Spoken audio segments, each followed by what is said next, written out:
Pero ahorita tocaste el tema de la reencarnación. Hay gente que no cree en la reencarnación. Bueno, yo tuve una manera muy personal de entender la reencarnación, pero primero quiero que tú me expliques que la reencarnación es una verdad absoluta.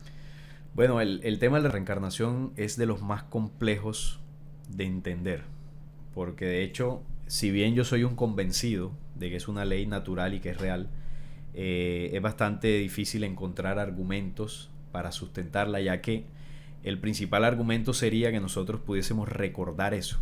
Sí. Pero es imposible bajo los parámetros más comunes que nosotros podamos recordar. Sí es cierto que hay personas que pueden tener algún chispazo, alguna memoria, pero es complicado. Entonces, la mejor forma de entender el proceso de reencarnación es que cuando nosotros comenzamos a analizar nuestra vida y empezamos a analizar la vida en general de la humanidad, entendemos que vemos muchas injusticias, muchas desigualdades. Y esas injusticias y desigualdades están determinadas por dos elementos, básicamente. El que notamos todos es la injusticia del sistema, donde el sistema socioeconómico beneficia a unos y perjudica a otros.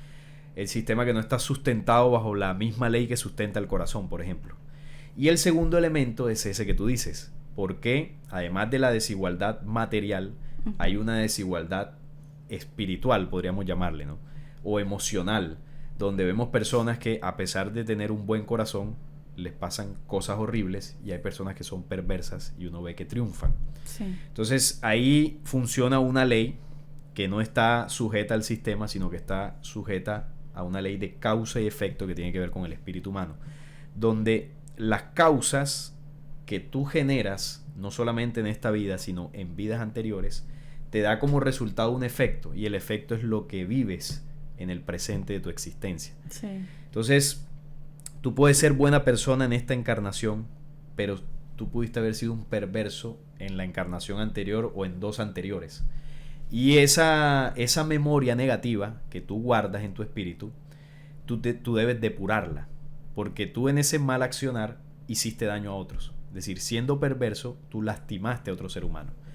Entonces, en ese momento, la injusticia se veía para el perjudicado, y ese perjudicado veía al que lo perjudicó como, bueno, pero ¿y este que es malo? ¿Por qué le va bien y por qué me ataca?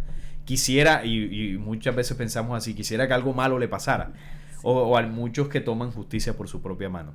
Pero esa acción que él está generando crea una memoria, tanto en el perjudicado como en el que perjudica. Y esa memoria que es negativa, para que ese espíritu pueda seguir avanzando, debe depurarse. ¿Y cómo se depura? Bueno, en el momento que el que perjudicó, ya sea en esta vida o en encarnación anterior, comienza a vivir en carne propia lo que hizo sentir a otro ser humano. Entonces ahí es donde entendemos por qué, a pesar de que hay una persona buena, le corresponda vivir efectos negativos.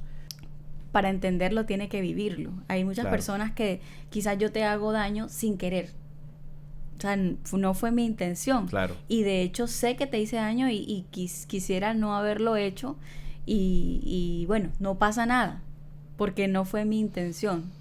Y comprendo tu dolor. Claro.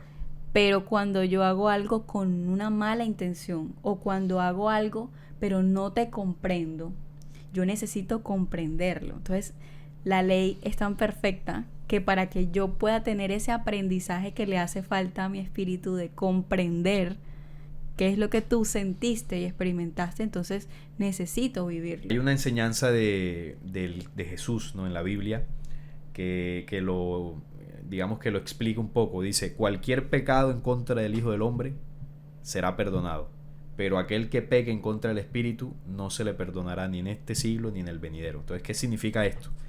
Hay acciones que son que te pueden perjudicar a ti, una acción que yo haga en la parte física, pero esa acción en la parte física puede tener como tú dices, un perdón, un proceso de comprensión donde se soluciona y listo, no pasa nada. No quiere decir que tú vayas a tener un karma o yo voy a tener un karma en la siguiente encarnación. Pero si yo atento contra tu espíritu, ahí sí es complicado, porque un daño físico tú lo puedes reparar, te dio un golpe y te salió un morado y a los 3 días ya no tienes nada. Y ahí nos disculpamos, ay, mira, tenía rabia o sin culpa te tropecé. Entonces eso se soluciona. Pero cuando es en el espíritu, ahí queda una memoria indeleble, que queda guardada tanto en ti como en mí. Y esa memoria es la que se debe depurar si es negativa. Si es positiva, no, porque al contrario te ayuda a impulsarte. Pero ¿por qué se debe depurar? Porque precisamente estamos en un proceso de ascenso espiritual para depurar el mal que hemos hecho. Porque como humanidad en general no hemos tenido tan buenos comportamientos. Hemos hecho cosas muy positivas, pero también cosas muy perversas. Entonces, en el momento que la persona comienza a vivir eso, y ahí es donde entra lo que tú decías, si lo comprende y lo adopta como un aprendizaje, crecerá. Si no lo comprende, sino que lo vive como un sufrimiento o un castigo de Dios, entonces el dolor se va a prolongar, pero no porque Dios lo esté castigando, sino porque esa acción que él mismo generó, en ese momento que le está sucediendo, no logra comprenderla para avanzar, para salir de ahí. Entonces aquí desaparece la visión del Dios injusto. Es que sin la reencarnación, entonces tendríamos que ver la figura del Dios que premia a algunos y castiga a otros. Y uno se pregunta, ¿bajo qué parámetro lo hace? Entonces algunos responden, no, pero es que él es Dios y él puede hacer lo que se le dé la gana. Sí, pero igual sería injusto, porque un bebé nace con una enfermedad terminal y muere a los 3, 4, 5 meses de vida. Y porque un sicario que mata a 200, 300 personas muere de muerte natural a los 80 años. No tiene sentido. Sí, la explicación es justamente la reencarnación, comprender cómo funciona. Exactamente. Entonces, ese sicario, ahora bien, generó esa memoria terrible en su espíritu. Pero ese sicario es el que puede que nazca en una encarnación futura y sea el bebé que muere de 2 meses.